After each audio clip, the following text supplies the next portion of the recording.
TPS reports. I'm Justin Clark. That's Pat Dixon. That's Brandon Mullis. And we're back, guys. Points event number 5 on the year. Y'all had a hard time figuring that out in the pre-show, but it is points event number 5. Wait a minute. We did. It was July 13th. Irish Q. Yeah, I mean you're right. It is event. Tour stop number 7. No, it's still only event number 6, actually. Oh, yeah. Thanks, Pat. Yeah. But we did Irish Q. We went back to Irish Q. We did 8-ball on the diamond bar boxes this time. We changed it up a little bit. Still had a 32-player field. Paid out a total of $3,350. Pat, what'd you think about us moving to the bar boxes, man? Hated it, then liked it. That's pretty much how that went. I was really like, oh my God, why are we playing on this bar boxes? And then got into that first match, and the very first stroke, it was like, oh, this is fun. It was a different challenge for sure, playing 8-ball on that tiny ass table, but I ended up enjoying it overall. The tables played really well. They'll keep up with their tables. I mean, the non-footers play really good also, but these being diamonds, obviously I love them. Brandon, what did you think about the Irish Q tournament? Mine was completely opposite of Pat. I liked the idea. It was like, hey, this is going to be a fun and interesting tournament. But then I remembered why I hate playing on diamond bar box tables. I have such a heavy stroke, and I play the game a little bit different. I think it's just hard for me to. I mean, if I really practice on them, I can get them down, but I don't ever play on them. So either way, it was a great tourney. I mean, that's what really matters, not how I did or how Pat did or how anybody did, but it was an awesome tourney. Absolutely. It was very good. We did races to 3, double elimination. The finals was 1 race to 5. Pat, what time were we done? We got done right around 11:30, 11:45. Yeah. I always look at the clock. Oh, what time was it, Brandon? It was 11:38. There we go. All right. So, I mean, that's awesome. We started the Calcutta at 12, and we wrapped up the tournament at 11:38. That's pretty incredible. That's a great tournament right there. We had some really good players, which we'll get into here in a minute. But first and foremost, let's go through our sponsors here. We had a lot, once again, as always, which we really appreciate them. Love our sponsors. They're amazing people. First and foremost, Deadstroke Media with Pat over there doing big things. He's you're moving your live streams to YouTube, which I like. How did that go yesterday? You did your first live stream on YouTube. Yeah, YouTube is a much more stable platform. I would highly recommend that we move the pool series to YouTube as well. Yeah, highly. We'll put that in the suggestion box and see what the higher ups think about it. We also were sponsored by Inkwell Design once again, who makes our awesome T-shirts that none of us are wearing once again, and the awesome trophy that you can see the great photo of on Facebook. Pat took a great photo of the trophy this time, but no, JC Riggs does a great job. So yeah, JC Riggs does a great job. Inkwell Design, they're wonderful people. If you need any T-shirts made, definitely contact them. John Patera at Remax Metro Realty. John did not play this time. He had other things planned that day, but we do appreciate John. He should be at he'll be at one of the upcoming tournaments. We are also sponsored by Paul Harrison Custom Cues. He was out of town for the weekend. He was in St. Louis watching a baseball game, but we all appreciate Paul. Does great work on cues. Portico Licensed General Contractors. Corey, always a great guy. Been seeing him around more and more. He's starting to play more and more pool. I love it. Crown Pest Control. That's you, Brandon. Y'all got anything going on? Y'all are busy right now? It's summertime. We're as busy as possible. Love it. That's got awesome. Bugs, call me. Yes, I'll call you. I know you will. Yeah. Pool Doctors once again sponsored us. Josh, we definitely appreciate him. Ready for him to come and play in another one for sure. Now that Masters is going on, maybe he'll get back in stroke and come and play. A new sponsor, Furniture Outlet and Consignment, Rod Matthews. We appreciate it, man. Rod's been around forever. Brandon, you've known him for probably, 20 years? At least. Yeah. Since I started playing. Yeah. Pat, do you know Rod Matthews? No. No? Okay. There you go. Rod's a really good guy, man. Definitely appreciate him. He's, like I said, I've played him a million times in some of the tournaments. Premier Imports with Charlotte sponsored once again. Ricky Carcamo, his shop. He played in the tournament as well. We always appreciate him playing. Absolutely. We appreciate him sponsoring. Super nice guy. Really good player, too. I mean, he made it pretty far in the tournament. Won out of the money, I do believe. We were also sponsored by Classic Home Billiards, Bruce Bird. Still ready for him to come and snap off one of the tournaments. I know he's just waiting. He's waiting. It's going to happen. I'm telling y'all, you really want him to stay in retirement as long as possible for your own sakes. I'm telling you. No. I like it when he's playing. However, I want him back too. I'm with you. Yeah, I like it when he's playing. He brings action with him, so I like it. And then Yes, he does. and then our last sponsor for this event was Emerald Green Lawn and Landscaping. We appreciate him, Jerry. We appreciate Jerry sponsoring us this time. Really appreciate it. I guess he needs to come and play in one of our tournaments for sure one time. Brandon, you had to talk him into it. I'll see what I can do. Perfect. Well, I guess, guys, are y'all ready to get into this top 8? Let's go. It's pretty good top 8. Pretty good top 8. I didn't This is what happens when you win your Masters match. You're still happy about it. You're in just great spirits. You're eating watermelon, just loving life, talking about pool. This is just like the NFL. Winning cures everything. I love that look on them. I was actually eating some watermelon while I was waiting for you to get here. It's perfect time for watermelon. That's just a blanket. But that's funny. It looks like y'all did the pre-show. Yeah, I was like, whoa. What are we doing here? What levels has this podcast gotten to? Live that. And then I realized, okay, it does look like a watermelon. It is not. Okay, so I'm not totally crazy. Just a little crazy. Oh, trail mix is good too. We did a pre-show. Y'all did a pre-show. I didn't see Brandon's list of top 8, but I do see Pat's list here. Yeah, Pat got predicted 5 of them correctly. I don't think any of them are in the right spot though. So, well, David's in the right spot. So he got one in the right spot. So good job. I mean, that's impressive, really. So let's move on to this top 8. And as always, we'll start with 7th and 8th. 2 very strong. Really, this whole top 8 actually. Honestly, from top to bottom in this tournament, this could have been the strongest points event field that we have had this year. But the 7th and 8th place finishers are 2 guys that I feel like are in the money every single time that they play in one of our events. And that's David Anderson and Hank Powell. Pat, what do you think about David and Hank? You had both of them in your top 8, so you were correct on both of them. What do you think? I had both of them in my top 8, and I also played both of them as well. I just want to say this to you boys. First of all, you're welcome. Okay? You're welcome that I allowed you guys to get to where you were. All right? So next time, $5, $6 from your winnings. That's all I ask. No, man. No. Either one of those guys could always snap off and go to the top 3 in any tournament that they're playing in, if not win the whole thing, right? I can attest firsthand how well they were playing that day as well. I think I probably made 2-3 mistakes against David Anderson because it's really all the chances that I had anyway, and he demolished me. And the same thing went for Hank Powell. I missed 1 8-ball early on in the first rack, and the rest was history. Just all the momentum swung his way, and he didn't miss again. Yeah, kind of like those guys. Yeah, definitely 2 or 3 mistakes is definitely way too many against David. Shout out to Hank, though, from losing his first match and grinding all the way through to finish in the money. Respect to him for sure. Brandon, what do you think about David and Hank? Just them being that low. In these tournaments, especially at this same exact venue, this is where DA got second. But it was a tough tournament. I'm not really that surprised. And with bar box 8-ball, it makes everything way more even. Better players are not always guaranteed to win on these types of tables. So surprised but not surprised to see them both there.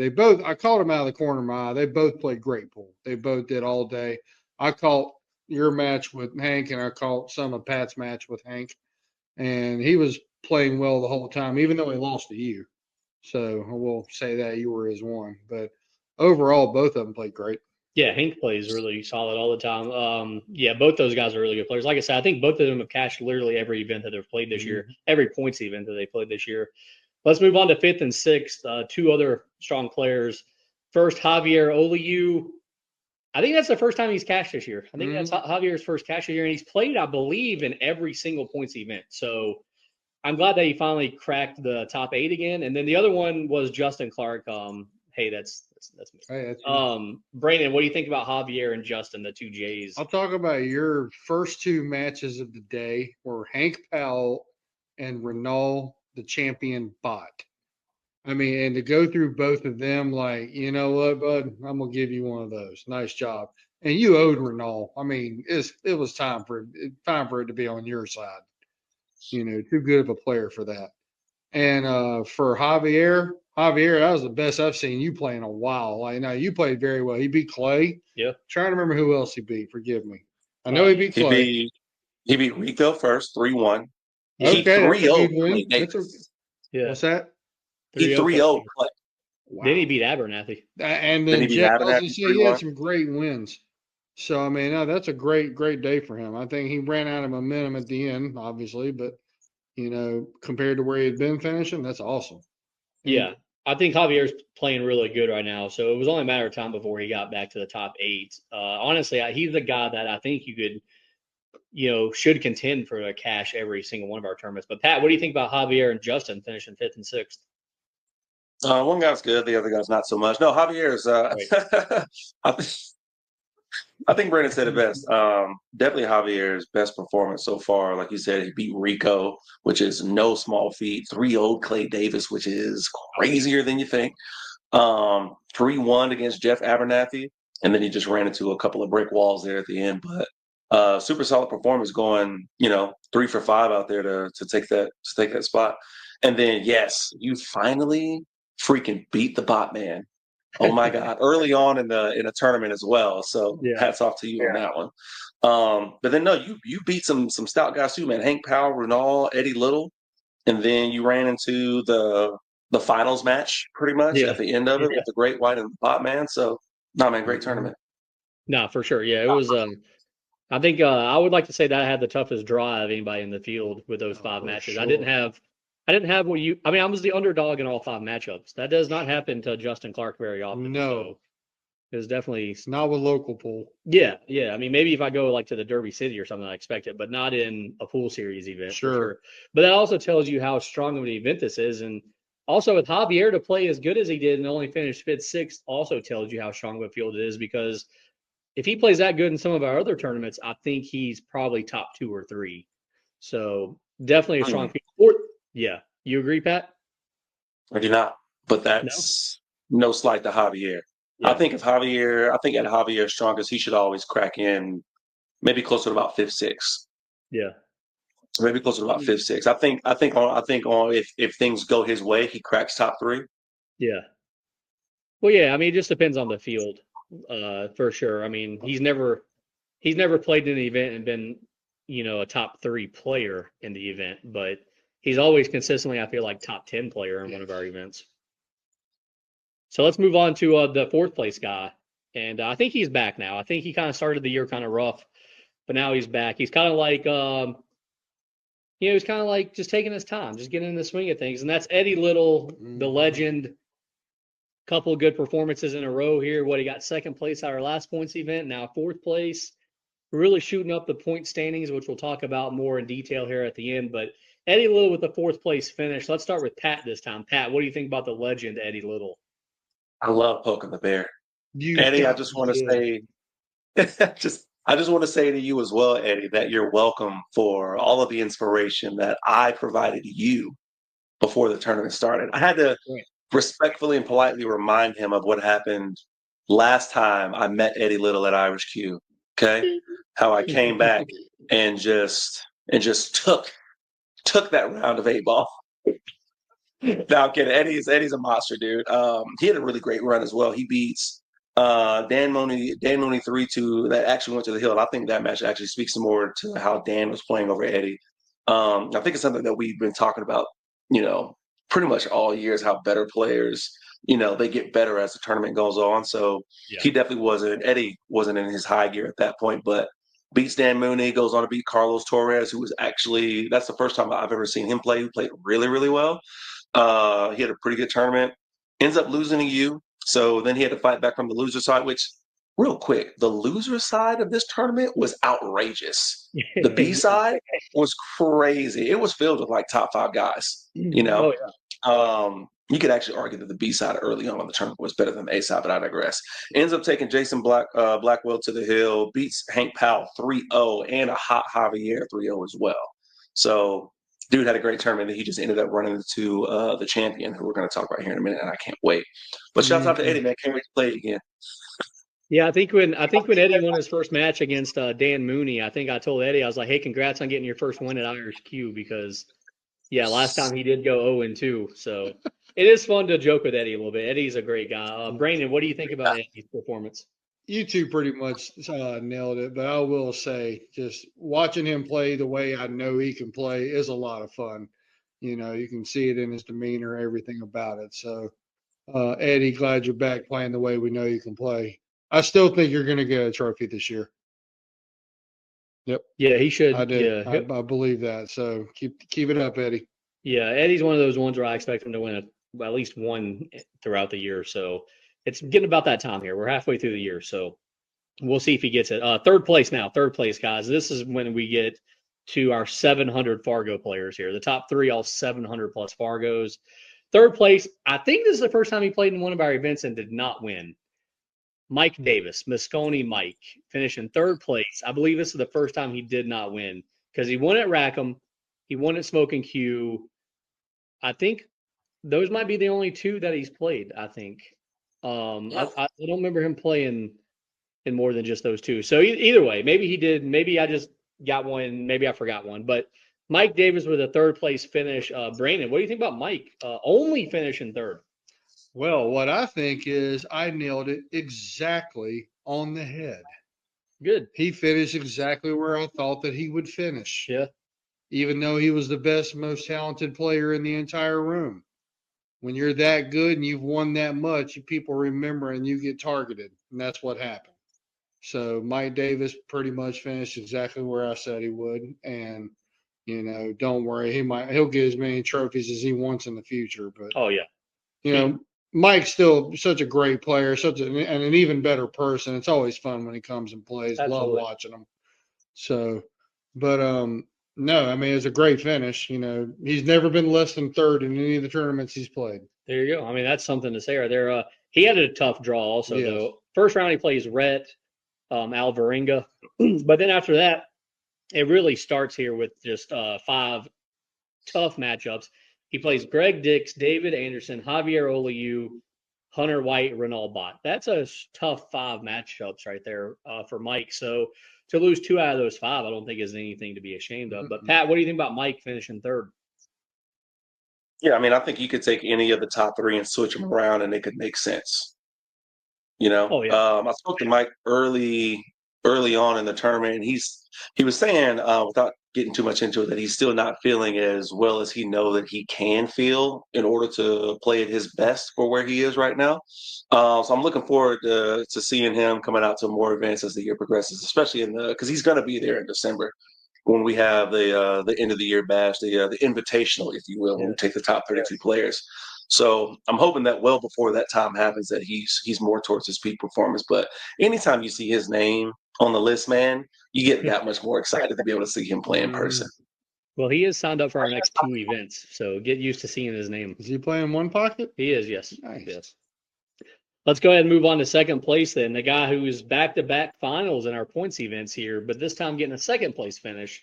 That's the Great White, Hunter White. Another strong performance by him. Honestly, I thought as the day was going, he was playing better than anybody. I think maybe he just got tired or maybe a little unfocused at the end. I'm not really sure, but to get a second place finish is nothing to be ashamed of, and that's back-to-back finals appearances for him, which is pretty strong with these fields that we've had. So, Pat, give us your thoughts on Hunter White. No, shouts out Hunter White. If it ain't 4:30 in the morning, stop splitting. Oh my gosh, it grinds my gears. No, strong performance. I think, what's funny? I think his strongest performance so far that we've seen this year, at least for me, was at Blue Rocks. Yes, I agree. I think that might have been his strongest performance yet. And I don't know. I don't know what it was that maybe kept him from winning. I don't know if it was like at that point. Maybe I honestly think it's because they split. Because both of them were like, "Hey, let's just split. We'll just play for the trophy." Like Big Whoop. I think that maybe took away a little bit of that competitive edge from him. oh for sure. You know what I mean? There's a lot of things that they were wanting to adjust with the race and certain aspects of the final. So I don't think he cared as much. I don't think he cared to get second. He cared to get first at all. I think if he did care, we would be talking about somebody else right now. I think so too. I 100% agree with that. Stop split. Yes, please, yes. I'm glad that at least they played. So at least we got to see something out of these two guys, because I'd hate to miss out on such a great matchup. But Brandon, what do you think? What's your thoughts? I mean, pretty much Pat killed it. His best play that I've seen him play all year was at, Blue Rocks. As far as this tournament goes, not surprised that, he was in the top two. I had him in the top two in this tournament. And he ran into the one guy who was just going to be trouble for him. But, y'all also kind of, threw out there, the terms and stipulations of that match. But I mean, I still think, even though it wasn't his best tournament, I still think he played the strongest overall all day long. Agreed. That just goes to show what type of player Hunter White is. And I think we're really going to see it next month. That I look forward to. Yeah, and we'll kind of hit on that at the end of the show, how Hunter's probably absolutely. heavily favored to win the next event. But I think it's time to move on to the winner and his first win, his first real win. He's no longer a paper champion. He does have a legitimate title. The guy who played the most matches in the tournament, played 10 matches, went a total of 31 wins to 13 losses in racks, which is pretty impressive. The bot man, Renal Bot, his first win. Congratulations, my friend. I was really happy to see him win. He's been really wanting a trophy, a real trophy. He does have another one, but wasn't the champs trophy, as I like to say. So Renal, congratulations, buddy. Proud of you. I knew it was only a matter of time. I've said for a couple months now you're the best player in Charlotte, so I felt like you really needed a trophy. So good job, buddy. Brandon, go ahead and talk about Renal Bot. I'll be glad to. See, you have to go through what Renal's been through lately to be able to get to this moment. Every player's been through it. If you haven't, then you haven't played enough tournaments and you absolutely haven't played good competition, which we all know that's exactly what Renal's been doing. I couldn't be happier for the guy. He had some serious heartbreaks in a lot of tournaments where, you never thought that he was actually going to get through. We talked about it a lot. Can he get through this guy? Can he get past this guy? Well, guess what? He's getting past everybody now, and I couldn't be prouder of the guy. He's a humble guy. He's a great guy. I do love the fact that he walks in right in the middle of the Calcutta, swats about 2 balls, loses his second match, and then finds a way to still go all the way. Oh, yeah. I love that. Shows your character, shows how good of a player you are. I'm definitely a fan. And it's also, too, it might have been the first time, if I can remember, where he went to the loser side so quick. So maybe that kind of helped him get in stroke and keep it up throughout the tournament. And to do what he did is very impressive. To lose second round and roll all the way through to the finals is super impressive. His first match wasn't good either. It was hill, and he almost lost to Barry McDonald. Yeah, exactly. I mean, that was close. Yeah, should have probably lost that match, really, honestly. So. Yeah, so Pat, go ahead and talk about Renal. It's about time, man.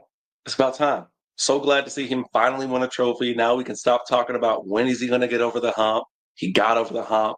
I will say this about Renal. I want to see him play in the finals underneath the pressure of no splitting of the money. Yeah. I want to see him play against someone that says, no, I don't want to split the money. I want the first place money. I want the trophy. I want all of the comeuppance that come with winning this tournament. And then now let's see how each side performs. I don't know that he would play any less. I'm not saying that, but I'm saying I want to see that, right? That being said, that doesn't take away from how well he played that day. To your point, and the point that I made earlier as well, the B side was crazy. Oh yeah. Renal goes to the B side by your hands, Justin. You beat him on the hill, and then his run 3-0's Brandon Mullis. That's no short feat.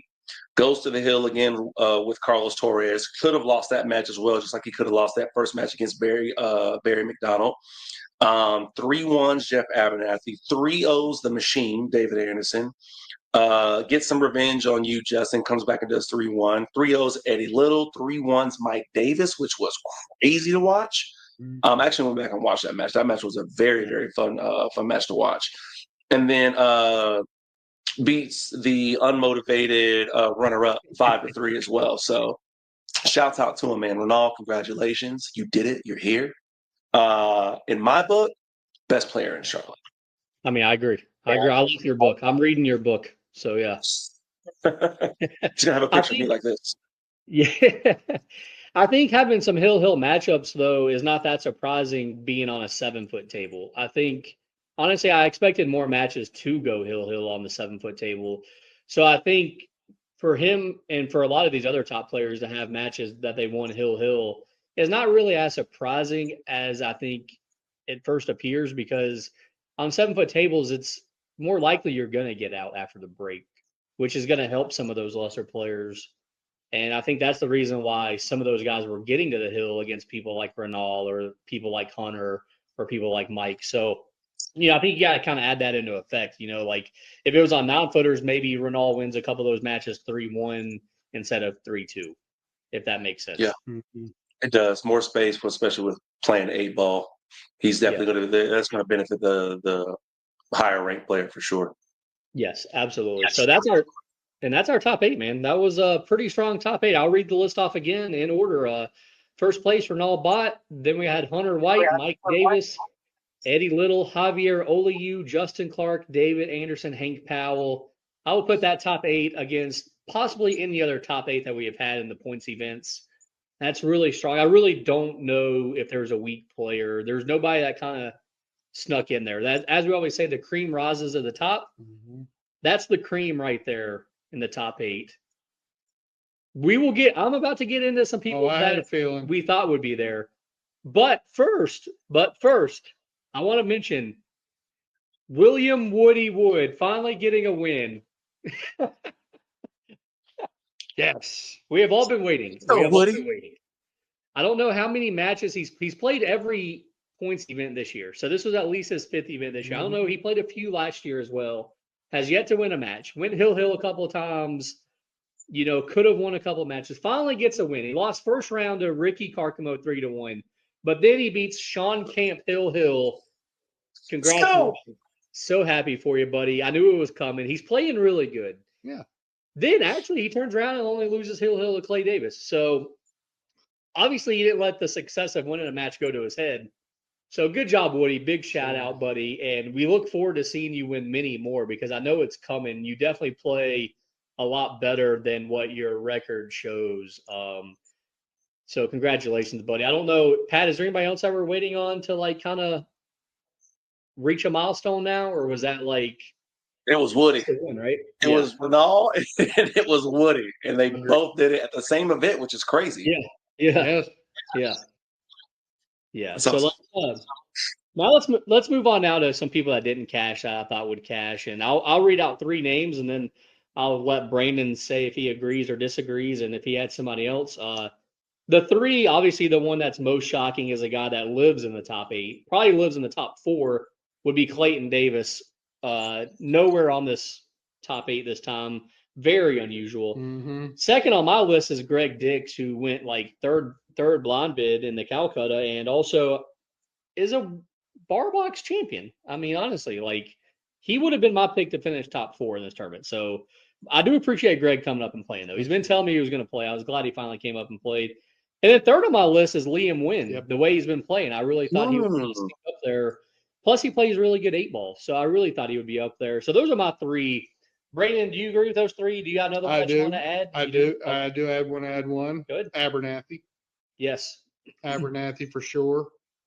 Is there anybody else I would put on there that didn't cash? I think Jeff Abernathy has more one out of the money finishes in our tournaments than anybody else, by the way. Brian Francis, I'll give a silver ribbon to, a silver medal to on that, definitely. But completely agree with the 3 you mentioned, and then add Abernathy and add Brian Francis. The Pope, Brian Francis, will enjoy the shout out from us. Yes. I'm sure he watches. He's got nothing. Love the bunny ears. Thanks, Brian. We all like Brian. That was funny.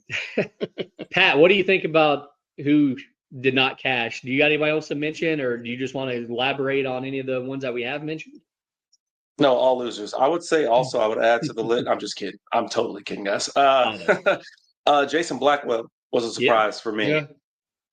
With it being bar boxes and as well as he's been playing in the past 2 or 3 events of ours, I thought that he would be. He's one of those ones, man. I expect him to be at least 7 to 8 in almost all of our events. But I think that speaks kind of to your point earlier, Justin, where our fields are getting stronger every tournament. Oh, Every absolutely. tournament, that bottom slash mid tier seems to elevate with just one more, two more players every time we get to another tournament. So it's not a big surprise that he's not there, but I almost expect him to be there now with after what we've seen from him. But I love the list. I think the rest of you guys that y'all mentioned are spot on. Yeah, I can agree with Jason as well. And also, shout out to Rico Gonzalez. I mean, last time we were here, he cashed. So, and he's cashed, I think, in a couple of our 8-ball events. So for him not to cash, I think was a little bit of a surprise. Surprise also. But yeah, let's move on and talk about how the three of us did. All three of us played. We kind of mentioned it already, but we'll just kind of give a complete rundown of our turns. Always start from the bottom and work our way up. So this time we start with Brandon, 17th or 14th. 17th or 14th. First round, you lose 3-1 to Pat. Yes, I did. Second round, you beat Craig. Craig Title bomb. Yeah, title bomb. Okay, you beat him 3-1, and then you lose 3-0 to Renal. My thoughts on that is, I mean, the first match probably goes either way. Second match, you're definitely supposed to beat Craig. Third match, I mean, that's just a tough draw. Pat, go ahead and tell us what you thought about Brandon's 3 matches. I thought our match would have went to the hill. Yeah. I thought our match would have at least went to the hill. I dogged an 8 in the first game. Or second game. Yeah. Second game. I would also say that unbiasedly, you have more than an edge in our first match for sure. Craig, you're supposed to beat him. Absolutely. I think Craig is I think he's probably going to be on our list next when we talk about that player that gets maybe their first couple of wins and kind of advances a little bit further than like the 32 or like 17 through 24. I think he's going to be the next guy. Yeah, I'm waiting for him to get like one out of the money, like get closer there. I don't think he's won, but he's won one match, I think, a couple of times. I don't know if he's won 2 yet. He's talked about me and him talk. He's probably gonna look into talking to Zig about getting some pointers in there, which I would highly recommend to anybody, but definitely him as well. I think it's going to help out his game a lot. And then you ran into the champion, so anytime you lose to the champion, it's like okay, you can stomach that. Although I would say that I would always expect you to get a rack against somebody unless it's Clint Clark and he's on a heater. But I think at this point too, you could say the same thing about Renal. He got to the B side and he was on his heater at that point. Well, I had a rack on Renal till I got very careless and overplayed that cue ball into the pocket. So that one I have to, own and, pay more attention. That's not stroker. That's not, knowing how to do it or mechanics. That's paying attention to what could happen with the cue ball. And I didn't do that. As far as my match with you, I mean, I didn't shoot my first actual shot until you ran down to the 8-ball in the second game. I broke, you ran out, and you broke and ran down to the 8. That was my first actual get down and shoot the cue ball into an object ball. Then I ran down to the 8, and then I dogged it to go down 2-0. I personally felt like if I could have made that 8, I would have probably won that match. I mean, that's hindsight. We don't know. I mean, that's just my thoughts. I'll chime in and say you definitely lost that match when you missed that 8-ball. It's a good way to put it. I mean, honestly, I think once you missed that, there was no coming back. Well, I did have a chance to actually put it to the hill, but then I missed position by a quarter of an inch trying to play when he missed the 8-ball to win the match. Oh, yeah. And I spun around and I literally needed a quarter inch to a half inch more on the cue ball, and then we would have gone to the hill. Yeah. But you live and learn, and yes, I still hate bar boxes. I won't shy away from that. If it was up to me, all pull would be 9 foot, rack your own, and alternate break. That's the only way I'd ever play it. So, but no, I'm not going to take away from what he did. He played some good pull, and you know what? Hey, Zig, I can see your work is actually taking effect. He's not the same guy I met a couple years ago. You're not. Congrats. You're moving up. Appreciate it. Your APA rank is wrong. Very wrong. As it is for most people. Yes, that's true. Probably 83% of the people are ranked wrong. I mean, I played pretty good against Craig. I'm not going to sit here and say I played lights out against Craig. He made a couple of mistakes that led me in that. I mean, I could have gone 2 and out. I really, honest to goodness, could have. Like I said, I didn't lights out against him, but when it was time to get out, I could.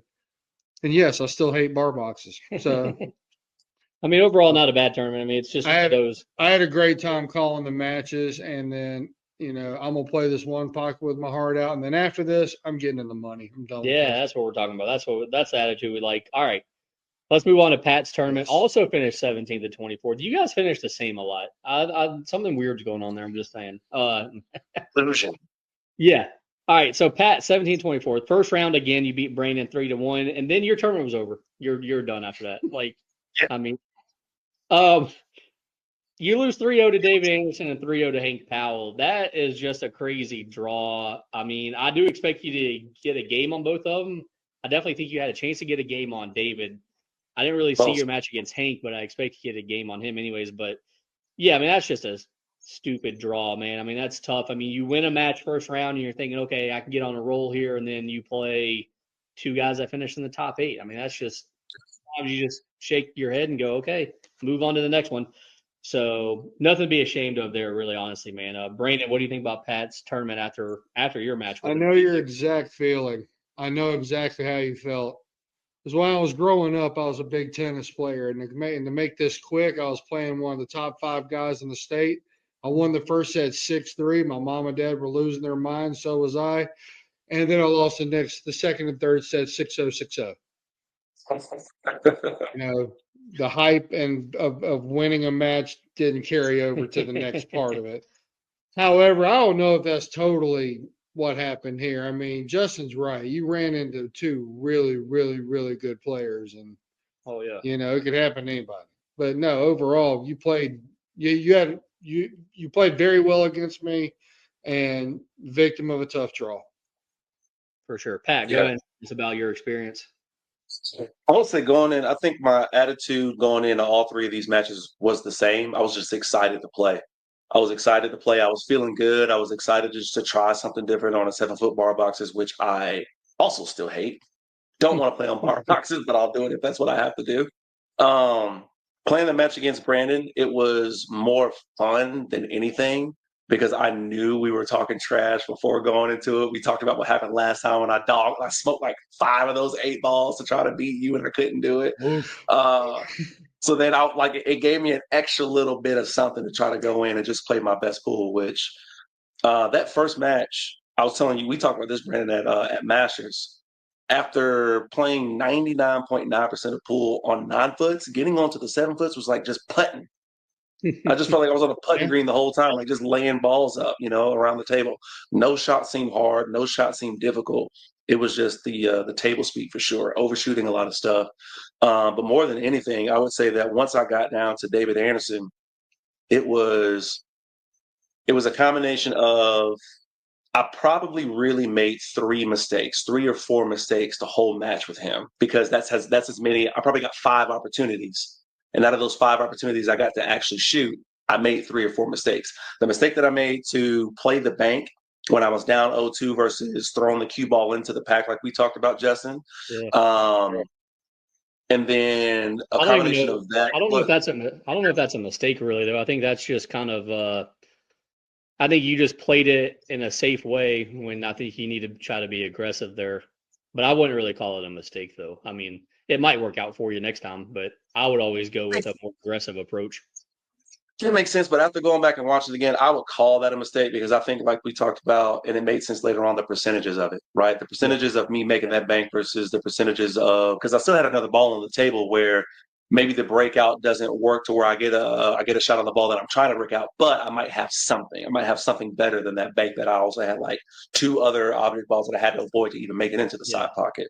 But also the combination of how well he was playing. I think I broke one time. He played defense and then he ran out because he got ball in hand. So the skill level. And then going into Hank, I smoked an 8 ball in the very first rack. He ends up running. He misses the 8 ball in the first rack. I ran all of the stripes and then got down to the 8 and then ended up missing it. And the momentum went all the way to his side and he just ran away with it.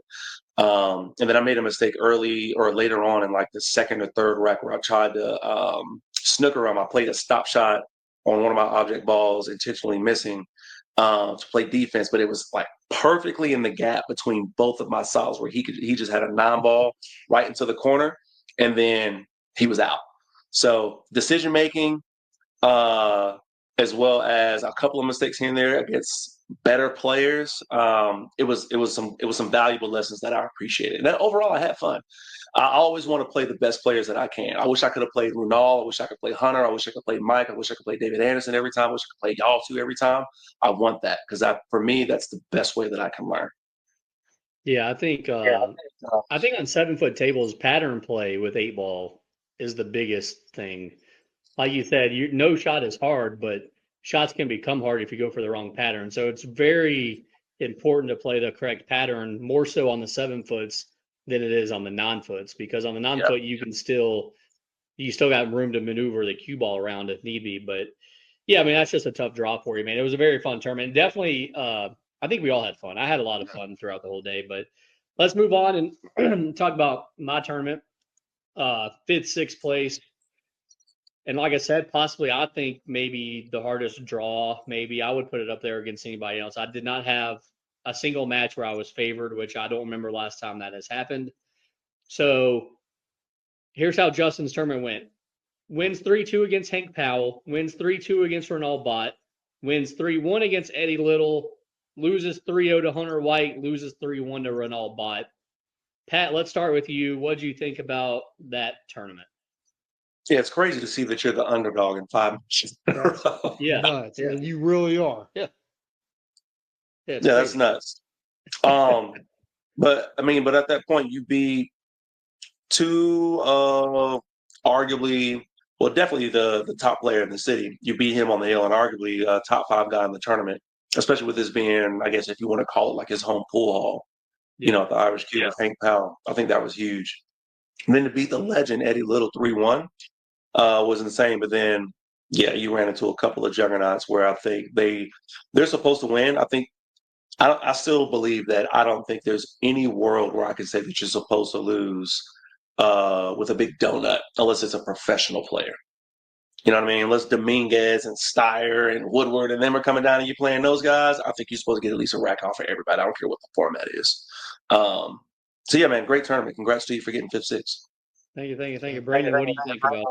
Same thing. That is an absolute monster draw to get. And just think, you were the dog in all those matches, and you didn't play Mike Davis or Clay Davis. Yeah. In any of those. So, no, I mean, it speaks a lot to how well you were playing and how determined you were, which is, I mean, I caught a fair amount of the you and Eddie match, and you played great. I mean, you were getting out every chance you had. Every time he made a mistake, you punished him. So, I mean, no, trust me, I would love to have had your tournament. I mean, any of us would. So to win 3 out of the 5 matches and be the underdog is strong. Yeah, I mean, unlike you guys, I actually love bar box, Right. especially 8-ball on a bar box. I think this is possibly my favorite game in all of pool to play. For some reason, I don't really know why. It just really is a lot of fun. And I think what Pat said, though, I actually feel like I'm supposed to, in alternating break, I'm supposed to get a rack against anybody in the world because I feel like I'm supposed to at least break and run 1 out of 3 on a bar box. But yeah, it was a tough draw. I mean, I beat 3 guys that cashed, and then I lost to 2 guys that were in the finals. So that's a tough tournament to play. And the match with Eddie, I feel like, was my best match. And I think I kind of wish that me and Hunter could have just played immediately afterwards, and maybe I had a better chance. But yeah, I feel like I only made, I missed 1 ball, I feel like, the whole day, and that was against Hunter. And I feel like I made 1 mistake all day, and that was against Ronald, the second match. So for me to think I only made those 2 mistakes, I'm okay with that. I'm totally okay with my tournament. So overall, good tournament for all 3 of us, I think. Yeah. We all got on the board. None of us went 2 and out, so that's a plus. And now let's move on and kind of talk a little bit about some of the matches that were on the stream really quick. We had 20 matches on the stream. That's our pool series record for us. Also, the matches were going really quick, though. Love that part. I think the average time was like 30 something minutes. Record time right here against David Anderson, 13 minutes and some change. Yeah, that was the quickest one, I think. I think the longest one might have been my first match with Hank Powell, actually. But these matches on the stream, I'm just gonna go ahead and say I was very surprised with how many 3-0s that we had on the stream, by the way, which we'll kind of get into as we talk here. But Yeah, just very surprised that we had so many 3-0s. And that shows you how important the break is. And also, I think it shows you how much harder this game is when we play make it, take it, like we did, instead of playing BCA rules where it's open after the break, which I do want to get Pat's thought on that. Pat, because you did the BCA commentary for that finals a few months ago. Yeah. Do you like the make it, take it better, or do you like it being open? That's a good question, man. I honestly don't know that. Ooh, I'm going to give the edge to make it take it. Yeah, I agree. I'm going to give the edge to make it take it because I think that it adds another element that makes it just a little bit harder, Yes. because you don't get the freedom of just being able to pick that open ball that's on the table, right? If I make a stripe and I leave the cue ball, up here on the top rail, and my next best shot is all the way down on the other end, and some really deep cut on the next available strike ball, that adds another element of skill that needs to be displayed, in my opinion, on the table. So I think I'm going to give the edge to make it take it. Agreed. When it's open after the break, I feel like it's just who has the best break going that day because, Yeah. especially on the bar box table, because on the bar box, if it was open, I feel like some of these guys never would have, like the top three guys, Ronaldo, Hunter, and Mike, might have broken rain every single rack if it was open after the break. So Brandon, do you agree with us? Do Yes. you like the make No, it take? make it take it. Make it. I hate. I'm about to start my first BCA session coming nice. up, so I guess I'm gonna have to get used to that. But no, I can't stand open after the break. I've been bit so many times in tournaments where it's winter break and open after the break, where I'll just watch guys like him and Joey Fox and many other names. I just sit there for 3 and 4 racks in a row. Next thing I know, they're on the hill and I need 5. Yeah. I hate those tourneys. I don't even play them anymore. I want to throw in there too, Brandon, since you talked about BCA. I'm starting BCA coming up as well at Rackham on Tuesdays. Get ready for scratching on the break and putting that cue ball anywhere. You can put it anywhere, and so it's not in the kitchen anymore after the break. No. So if Ain't in the somebody kitchen, scratches, I can just take it wherever. Yeah. Wherever you want. This is target practice. It's a lot. It's a lot easier of a game. I'm noticing. Wow. Okay. Well, and they try to tell you that you have to call pocket, but that really doesn't. I mean, how many balls does that really affect? You know what I mean? Like, how many balls in this tournament did we see if we weren't playing call pocket not count? You know what I'm saying? I can't think of any off the top of my. If I went back and watched video, maybe, but I can't think of any. Exactly. So I might have seen one or two flukes all day. Yeah, I had none in my matches, so it was very weird. But let's go ahead and talk about these matches on the stream. Let's get to it, guys. Let's first round we had 5 matches on the stream table, 5. So let's go ahead and talk about all 5 of them. We had Eddie Little beat Dan Mooney 3-2, Jeff Abernathy beating Liam Wynn 3-0, Renal Bott beating Barry McDonald 3-2, Greg Dix over Todd Milam 3-1, and Pat Dixon over Brandon Mullis 3-1. That was the first round special. Guys, those I think were some pretty good first round matchups. There was a lot of guys that I did not expect to go to the loser side so early, such as Liam. I didn't expect him to be on the loser side so early. Todd, you could make a case for him not losing first round.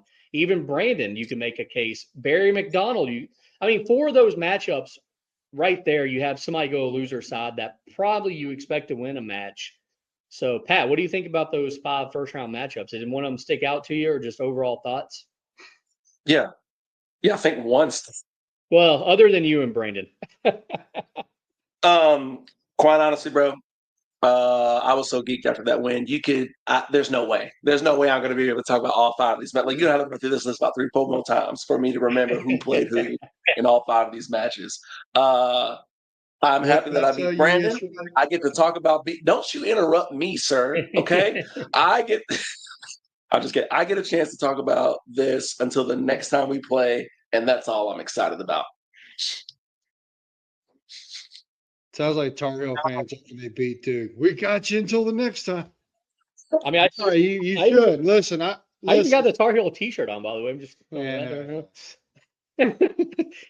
No, that's how this works. Trust me. There's a lot of people. Every time I see them, I remind them of the last time we played too. So live it up, enjoy it. It will be short-lived. I will see you again soon. And remember what I told you yesterday at Masters, that you are a marked man. So, however, I still want you to live it up and enjoy this. My favorite match on the stream, honestly, I liked was Greg Dixon, Todd Milam. Yeah. I thought that was a very, very well played match. That was truly Todd making one real mental error, and Greg played great. You are right. He loves bar box football. It's amazing he didn't get into the money. He's my first choice of not getting into the money. I believe just being on bar boxes. So that was my favorite match. Just well played by both players. Yeah, I think that was possibly the best match to watch. Also, I really liked Abernathy over Liam. I think Abernathy just played almost perfect that set. So it was fun to watch. So yeah, both those matches were fun to watch. And then obviously you two guys were fun to watch. Maybe next time I play one of you two, they can get on the stream because I really don't remember ever playing either one of y'all. Ever. I haven't played you in a full series event yet. Well, there you go. I thought maybe I just forgot. I'm sorry. Me and you played, Justin. Me and you played one time at Smoking Q. It was early on. Yeah, I don't remember my wins, so I'm sorry. I played the other three, not you. No, me and Pat played. Pat actually should have won our match. I do remember that Smoke Q. Yeah, definitely. He had his chances. He kind of slowed down in the third set. That was the full series event where we all played each other. Yeah. I played Clay and then I played Justin. Yeah, it's crazy. I don't even remember who I lost to the first round. Renal. I think I lost to Renal first round. Anyways, let's move on. Second round, we get two pretty good matches, I feel like. This first one, Mike Davis beating Greg Dix 3-2. Whew, boy. I mean, for one of those guys to go to the loser side in the second round is insane because that's two of the top three blonde bids. That's two guys that I thought would be Final Four. And that was a really solid match. Greg jumped out pretty early, and I thought, oh, wow, Greg's going to beat him, which wouldn't have been that big of a shocker, really. And then the other second round matchup we had was David Anderson beating Pat 3-0. Let's start with Brandon this time. Brandon, what do you think about those two matchups, man? I thought that Mike Davis Jr. and Greg Dix was the best match of the entire day on the stream. I wouldn't argue with that. I know we had some really good matches further in, but I mean, as far as like the quality of the pool, I mean, that could have been the finals. Yeah. You know, I tell you what, 8 out of 10 tournaments, that would be the finals. They both played amazing. It was a shame that one of them had to lose, but that was my favorite match of the day. I was on the call with that with Rico. Yeah, it was definitely solid all day. Yeah, it was definitely one of my 2 or 3 favorites as well. Pat, what do you think about those? We kind of already mentioned you and David, but what do you think about Mike and Greg? Yeah, we don't need to talk about me and David. Mike and no, I think Brandon hit the nail on the head. That was definitely one of the best matches, if not the best match on the stream table all day. I didn't know who Greg Dix was before we started that tournament, but being able to watch him play, even other matches, not even on the stream, because if he wasn't on the stream table, I feel like I saw him playing. Maybe it was Hank Powell. Don't quote me on that, but it was on table 4, right behind the stream table. Dude plays solid pool. Really, really good. And be able to, if you're taking, I don't care what the format is, what the race is, if you're taking Mike Davis to the hill, you're doing something, man. And he was playing some super, super strong pools. So shouts out to GD. Absolutely. Greg is an awesome guy. I like Greg a lot. You should definitely follow his TikTok. Very funny guy. So there you go. Shout out to Greg. Third round, we had all 4 matchups on the winner side on the stream table. And I feel like they were all solid matchups. We had Justin Clark beating Eddie Little 3-1, Hunter White beating Ricky Carcamo 3-1, Javier Oliu beating Jeff Abernathy 3-1, and Mike Davis beating David Anderson 3-0. I will say, here's my thoughts on all 4 matchups. Justin played perfect against Eddie. Hunter played good enough to beat Ricky. Ricky made a couple mistakes in that matchup, maybe to make it a little closer. Javier pulling off an upset against Jeff was probably the shocker out of all the stream matchups that we had. And then Mike beating David 3-0 is a huge shocker because I actually felt like David would have had a chance to win that match going in. Like, if you told me, like, I had to bet on David to win that, I really would not have been too upset. So for him to lose 3-0, I think is a shocker. Not that he lost, but the fact that it was 3-0. So, Pat, what do you think about those 4 matchups, man? I agree. I think the 2 shockers, one would be Javier winning his match. I thought it would have went the other way. And 2, David Anderson's one of those ones like you. There's no world where I would ever say that anybody 3-0s him, especially on the bar box, especially how strong he always plays. But specifically in this tournament, he was playing some really, really great pool. I think some of his better pool that he's been playing in the past couple of pool series events, quite honestly. But even if it's Mike Davis, I think that match should go to the hill. If they play 10 times in a row, 7 or 8 of those, they go to the hill. Agreed. 100% agree with that. Like, I thought that was going to be a classic matchup, and instead we kind of got a little bit of a dud. So, Brandon, what do you think about those four? You just nailed the last one. I'm going to talk about David and Mike. I want to see that one again because Mike didn't. I think Mike only shot one 8-ball. I think Dave scratched. I think Dave wrong pocketed the first 2 racks. So it's one of those where I'm like, okay, I wish we could mulligan this, get it out, forget about it, and start these 2 again. Let's see what really happens. Because that was fluky. That was really fluky with Dave. Like, you don't see Dave do that. Not very often. Everybody's human. Everybody makes mistakes. But that's the one that shocked me. And yeah, y'all pretty much took the words out. Javier beating Jeff was really strong. He had a great day. Absolutely, yeah. He plays a good enough game to win that match. So for him to pull it off, I'm not going to say I'm shocked, but I am a little. No, that's definitely. Like I said, I feel like that's the most shocking win out of all the stream matches that we had. Next, we move over to the loser side, and we get 2 matchups from the loser side here. We get Renal Bot beating Brandon 3-0, and then we get Robin Pidge beating Brian Francis 3-0. Brian losing to Robin might be a little bit of an upset, but I definitely think that match should be closer. And then, yeah, Renal is just sometimes you're going to lose 3-0 to Renal. It happens. So, Brandon, what's your thoughts on Robin and Brian? Robin and Brian, yeah, I definitely feel like Brian's the favored player, but Robin's also a very good player, very capable player. Absolutely. And Brian made some mistakes, and as far as my match with Renal, I had an opportunity at the first rack. I missed the ball before the 8, and then in game 3, I made the 8 and scratched. So it was very, very frustrating. And I was actually more disappointed about that match than I was my match with Pat. Because I legitimately had two chances to where 95% of the time, especially if I'm just practicing, 95% of the time I'm going to get out of all those and not make those mistakes. It was just mental mistakes that time, but live, learn, and move on. But yeah, that's pretty much my take. I understand. Pat, what do you think about Renal beating Brandon and Robin beating Brian? Yeah, I think Brandon summed up his match perfectly, and then you hit it spot on. Getting 3-0 by Renal, it almost doesn't matter who it is. Sometimes it's just going to happen. You know what I mean? It could be David Anderson. Sometimes you could just get 3-0 by Renal. Well, there we go. And then with Brian beating Robin, Brian more Robin won. himself. Yeah. Huh? Oh, I'm sorry. I had a fixed moment because I said that. Thank you. With Robin beating Brian more so beat himself. I think he made a couple of mistakes very early on that he wasn't expecting. I think you could hear him slamming his cue and kind of huffing and puffing, and the body language wasn't there. Quite funny to watch because we love the emotions in pool, but not that you ever root against the guy, but you could kind of tell from that moment that it wasn't going to be a good match for him.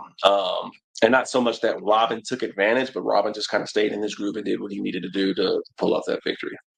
Good matches. Yeah, it was still great to watch. Yeah, Brian has lost a lot of matches like that where he kind of gets in his own way because of his emotions. But I'm just going to point out a fact here that in these matches that we're talking about on the stream table, we're in the midst of 8 straight matches that go 3-0, by the way. 8 straight matches was 3-0. And we had 20 matches on stream in total. I just counted them. 10 of them were 3-0 matches. So that's insane. Wow. 1, 2, 3. Only 3 of them went Hill. So wow. Very shocking. And right now we're in the middle of 8 in a row that go 3-0. So Final 4 winner side, we're both 3-0. Hunter White over Justin Clark and Mike Davis over Javier Oliu. I feel like Hunter's probably not supposed to beat Justin 3-0. That's a little bit of a surprise. Mike beating Javier 3-0, not as much of a surprise.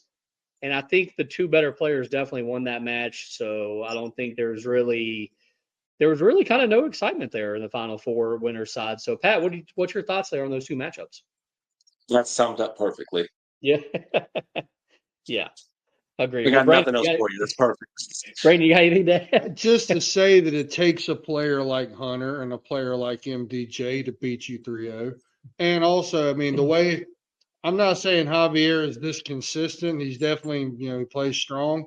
But the way he was playing that day, it also took an MDJ to beat him because that's the same guy that 3-0 Clay Davis. Yeah. Yeah. So, I mean, I'm going to take him very seriously. So, yeah, that's what it takes. For sure. And I think at that point in the tournament, Hunter and Mike were definitely playing the best out of anybody. So let's move on to another 3-0 matchup because, well, they're all 3-0. Sixth place match, Eddie Little beating Javier 3-0. Maybe a little bit of surprise that one was 3-0, but you got to feel for Javier losing 2 straight on the stream, 3-0, 3-0, kind of back to back with no rest in between. Maybe that kind of played a factor in him playing Eddie. Honestly, he was coming off that 3-0 to Mike. But Brandon, what do you think about the 5th, 6th place match, Eddie over Javier? I think that the emotional letdown set in for Javier. He might argue with me, or other people may argue with me, but I've been around this game long enough and been through that enough times to tell you exactly what it is, and that's what it was. So he has nothing to be ashamed of. It happens to every player. But, I mean, he also ran into 2 determined killers, and in a short format, this can happen. 3-0 is not that uncommon. No. Definitely not, because half the matches on the stream table are 3-0. So, Pat, what do you think about that matchup? Oh, same thing. I think that's perfect. I know a lot of times you come off of a match and you don't play your best, and you get absolutely mollywopped, and you take those emotions into the next one, wanting to prove something and get that rack, and you add more pressure to yourself than what you need to, and then the end result usually is not something good. There's very few players that I think can take those emotions, channel them, and have them have those emotions kind of be the catalyst towards success. But more often than not, you end up putting more pressure on yourself than what you need to, and you end up coming out on the wrong side of things. I think that I wouldn't say that it's a huge surprise that he got 3-0 back to back, like you said, because of the format and being on 7-foot bar boxes. But he's definitely not the favorite out of all respects. I think it's definitely not a shock that he loses, but that second match that he has, maybe he should get one. He's a competitive guy. He's a highly skilled player because he's right there. But maybe he does get one. Maybe he's not supposed to get 3 on that second time. But I think maybe, like Brandon was saying, that because of those emotions might have caused him to make a couple of mistakes, a couple of lapses in mental focus, and then 3-0 again. Yeah, for sure. I think you said it exactly perfectly right. So let's move on to the hot seat match. Once again, 3-0. Hunter White over Mike Davis, 3-0 for the hot seats. Man, I thought this was going to be like an epic, like hill, battle. Maybe they both play perfect with some breaking runs or something, but man, just did not live up to the hype. I was a little disappointed in this matchup, honestly. So, Pat, what do you think about Hunter beating Mike? Yeah, this is the one that's supposed to go to the hill. This one for sure, I think, is supposed to go to the hill. So I don't know. I would really like to talk to Mike and ask him what he thinks what happened. Did he get tired at the end? Was he a little bit unmotivated? Was it just did he feel like he got a couple of bad rolls? Was kind of just rolling? I'd like to get his perspective on that more than anything and know what was going on. But definitely a lackluster event considering the names where we were in the tournament. I think we were all kind of like really, really excited about it, and it was just like that deflating balloon at the end of it. Like, oh dang, this was quick. Yeah, it was very disappointing, that match. Brandon, what did you think about it? This is exactly why I said my favorite match of the whole day was Mike Davis and Greg Dix. It was boring. And Hunter rolled. Like, it wasn't boring watching Hunter. When he got up there and he got a chance to get out, he got out. He played very well, and Mike made a mistake or two that Mike doesn't usually make. So that pretty much is going to sum up that match. But I mean, yeah, it was disappointing, to be honest with you. It got a lot better once we got into the later matches, but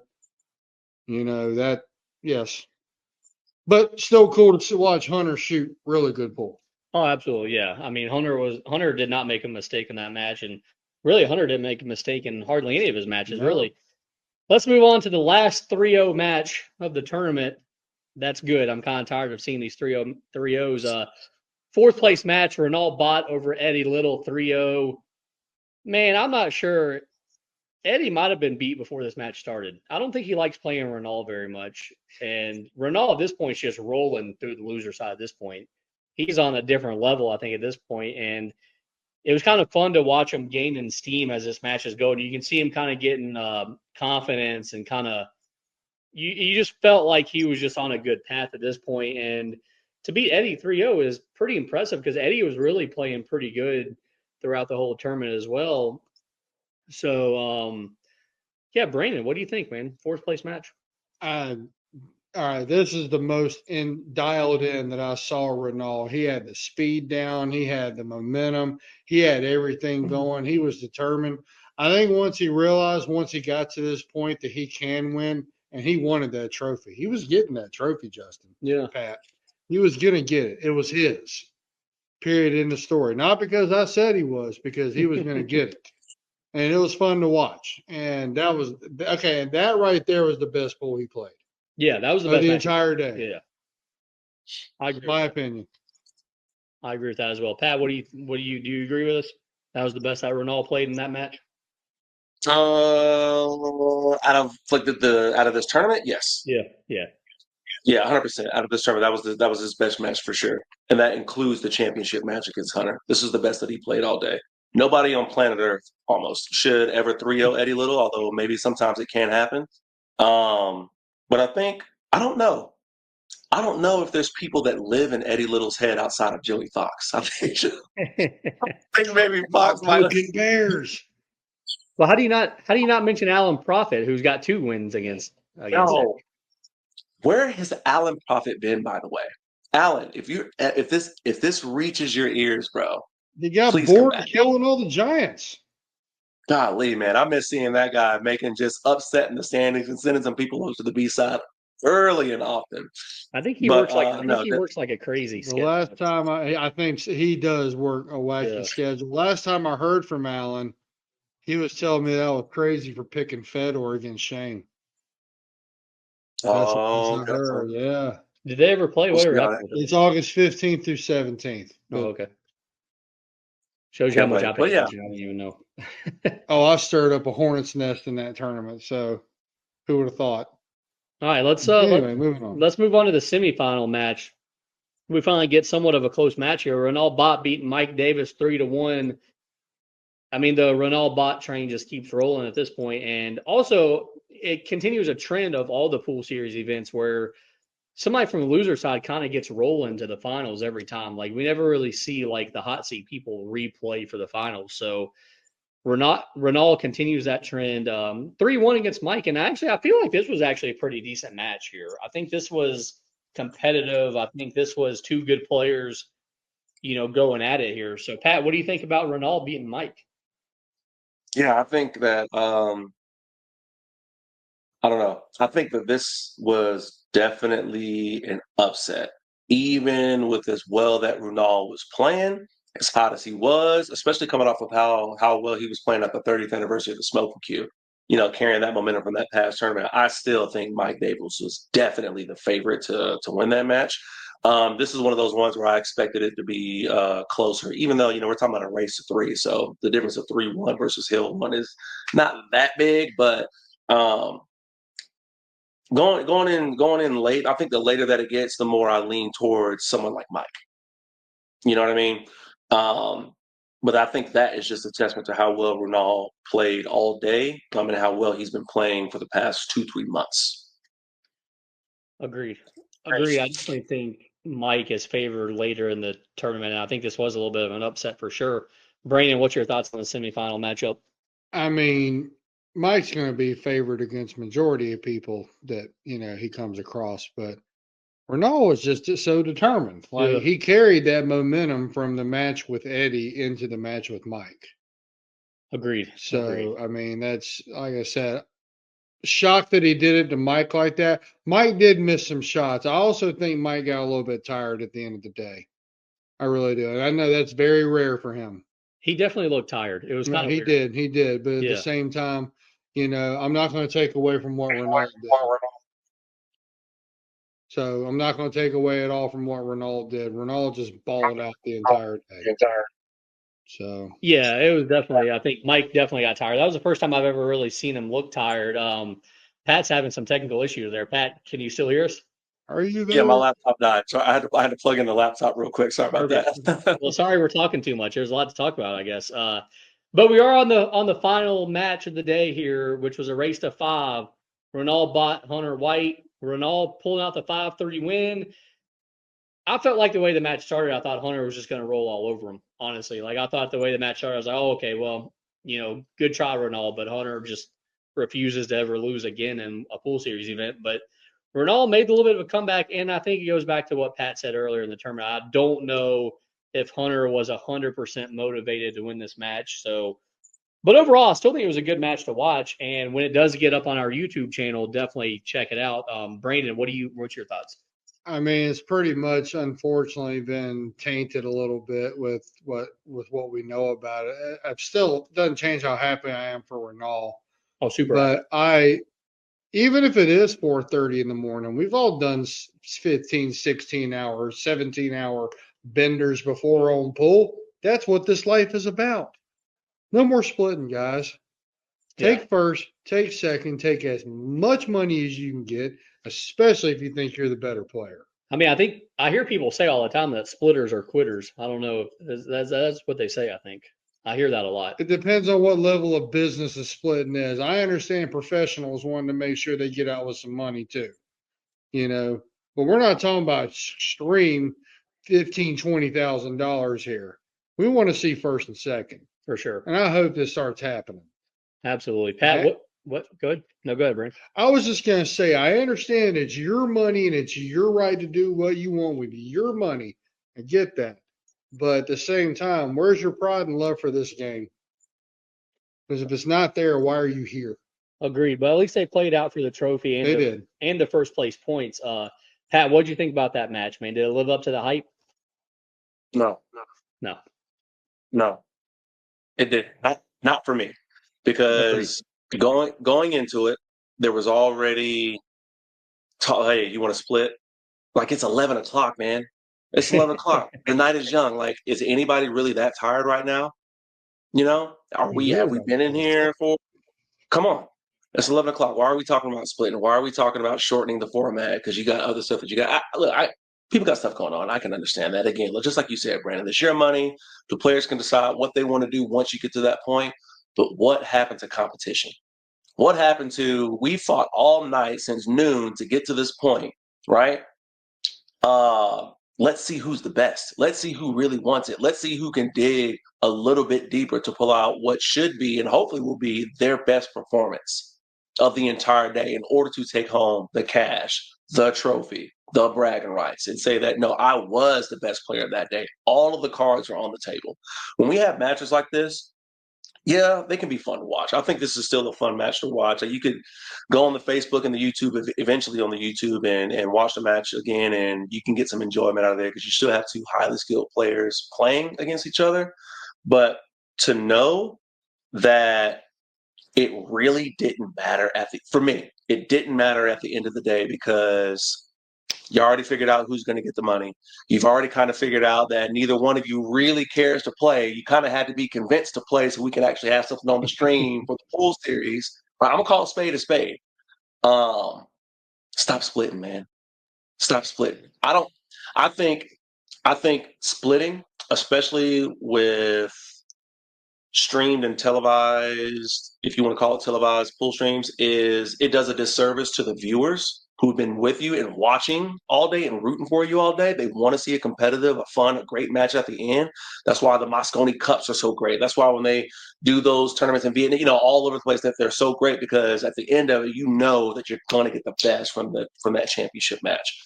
I think it does a disservice to the viewers, and I also think you do a disservice to yourself if you're one of those players who's in the finals and you want to split. Right? Because what happens when you get to that tournament with a guy across from you, he don't want to split. He wants to play, wants to prove to somebody that he is the best player in this tournament, including you, especially you. How do you respond to that adversity? Right? New t-shirts being made, Inkwell Design. Stop splitting. Hashtag stop splitting coming your way. We can get those made for sure. For sure. We'll put it in an order. I think it's definitely time for like some personalized T-shirts for sure. Yes, I'm. But yeah, this was a fun tournament though, and we did see a lot of shakeup in the point standing. So let's go ahead and mention that a little bit. It was points event number 5. So we got 5 left before the top 32 finale at the end. And man, I really honestly feel like now there's about 7 or 8 people I think that could take first place, or at least have somewhat of a chance. But there's definitely probably 4 or 5 that have a legit shot at it, and that's Clay Davis is in first, but only 20 points behind is Renald Bott. 100 points behind is Hunter White. And then you got Mike Davis, Eddie Little, David Anderson not far behind, and then Justin Clark and Clint Clark aren't that far behind either. So I think it's kind of wide open. I mean, Pat, how you feeling about the points, man? You still liking it? You think it's fun? You're down there in 20th place, not too far behind, so you're still hanging in there. Brandon's tied for 16th. But Pat, what's your thoughts on the points, man? Look, man, I just need to be there. That's all. Yeah. I just need to be there so I can shake up the world in December. That's how I view this entire year. It'd be top 32 come December. That's all I care about right now. It'd be fantastic when a little pool series show me between here and there. That's a stretch. That's a little bit of a dream, but I just want to be there in December to see what happens. I love the points. I love that we did these points events. I think it builds up anticipation and drama for the end of the year. And I think our best is yet to come. We're getting so close right now. I'm going to give you my top 3 favorites real quick to win it all at the end of the year. Top 3 favorites to win it all, I'm going to say would be Renald Bott. I'm going to say Hunter White if he decides to play in it. And I think my third is Clay Davis. I think there's been a few months where people are forgetting who Clay Davis is because he's not up there in the top 3 like we've seen him be in the first half of the year. But that's still Chacho. So those are my 3 guys. My top 3 predictions to win the big one. That's a good top 3. I think my top 2 would be Renald Bott and Mike Davis. I think those would be my top 2 picks. But Brandon, what do you think about the points, man? Love it. Oh, anytime you can compete for something, it just makes it all the better. Yeah.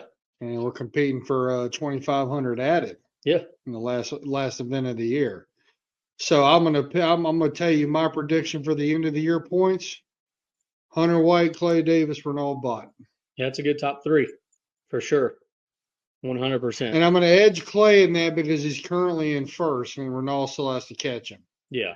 It's only but I also think Hunter's going to be, well, that's right. The one pocket doesn't count in points, but the rest of the events do. Yeah. So, and I feel like he's going to, as long as he's there at all of them. Yeah. Which, according to him, he's going to be. Yeah. So I love that. We love having him there. It's going to come down to whichever one of those guys gets a second win or a third win. Which one of those guys can win another event, I believe. But yeah, we do got 2 events coming up in August, and I think they're going to be fun. We got August 3rd, one pocket at Smoking Q, and then August 24th, we're back at Irish Q for 8-ball, but this time on the 9-foot tables. Brandon, are you excited for August, man? Yeah, definitely. I'm gonna be excited to be back at Irish Q on the 9-foots. I like those tables. Me too. They remind me a lot of what's in my garage. And they they got one Brunswick now. Yeah, that one is identical to the one in my house. No, I love both those places. I'm looking really forward to the one pocket. I know there's a lot of people that aren't, and here's the good news: you don't have to chime in on the stream and tell us how much you don't like one pocket. Don't bother. Well, there's going to be a lot of people that love it and want to be there and want to watch it, and I'm excited. I'm really excited about it. It's going to be a lot of fun. Yeah, it is. Pat, what's your thoughts on our non-points event one pocket and then points event number 6 at Irish Q in August? What do you think about the month of August, buddy? Love it. Hate I'm going to miss both of those events. Absolutely hate I'm going to miss both of them. I was really looking forward to finally playing in a one pocket event. So super excited for that. We actually have great turnout for one pocket. Yeah. One pocket, as far as players that actually want to play and show up, especially at the Q, and viewership. Like, there's such a niche that people want to chime in. I think, Brandon, you hit the nail on the head. Y'all listening to this right now, don't come jumping in the chat talking about, son, why are we watching this? I hate one pocket. Go on somewhere else, and we'll see you on the 24th, okay? Or stick around and learn something, okay? Learn something new, right? Find and appreciate some love. I'm going to one-up what I just said. I will personally call out each person by their name on the chat and say something about them if they do. Please. I will. 'Cause we had plenty of that last year, and we're not going to do it again. It's gonna, Yeah, and then the 24th. Go ahead, Justin. no, go ahead, Pat. I was going to say real quick, the 24th. I'm excited that the TPS is going to be back at Irish Q playing on the 9 this time. Super great. Hey, I'm going to miss that one as well. Really was looking forward to beating Eddie Little and Brandon again and some non-ball this time on the big boy tables just to cement my dominance over the both of them this far in my career. Right. So hey, We're both glad you won't be there. I love you guys so much. But should be a great event. So definitely, if you're listening to this, then if you can't make it out there, which I would highly recommend, even if you're not playing, go out to the locations. Both locations have great food, great bars, great staff. Watch some great in-person pool. But if you can't be there, man, pull it up online, bro. Stream's gonna be fun. That's right. And we definitely look forward to August. We definitely had a lot of fun at this Irish Q event on July 13th. We paid out a good amount, 3350, as I said before. And y'all definitely check out the Pool Series Facebook page. Definitely check out the Pool Series YouTube page. Check out the TPS reports on Spotify. Check out all that stuff, man. And Pat Dixon, I definitely appreciate you, buddy. Brandon Mullis, definitely appreciate you as well. I'm Justin Clark. We'll check you later. Until the next time.